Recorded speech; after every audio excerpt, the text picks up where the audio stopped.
Ça, c'est la tête d'une fille qui enchaîne 4 films dans 3 ciné différents. C'est parti, ça va aller vite. Il fait moins 8 degrés, il est 9h du mat. Je pars rejoindre le premier cinéma. Ce sont en fait tous de grands théâtres de Berlin réquisitionnés pour le festival. Je commence par un film brésilien en compétition, l'histoire d'une grand-mère qui refuse de se rendre dans les colonies pour vieux créées par le gouvernement et qui part dans une aventure en Amazonie. C'est frais, beau, drôle et ça traitait de la dignité des vieux et de la liberté. Je suis pute que le film peut recevoir un prix, on verra ça samedi. À peine le temps de sauter dans un bus et me voilà au second théâtre à la Maison de la Culture. Il est midi, j'avale un café et un bretzel trouvé en route. On n'a pas souvent le temps de manger en festival.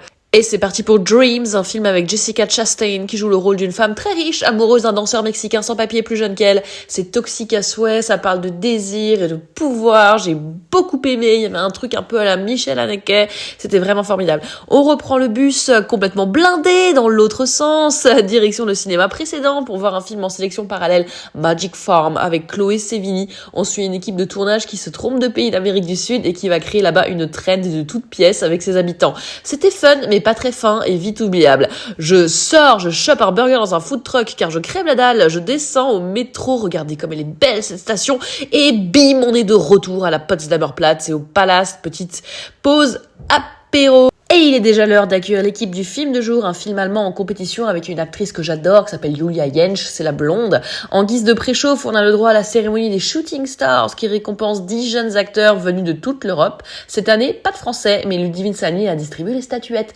C'était émouvant. Rien à voir, mais le mot allemand du jour, c'est Dingsbums. C'est de l'argot pour machin truc, j'adore ce mot.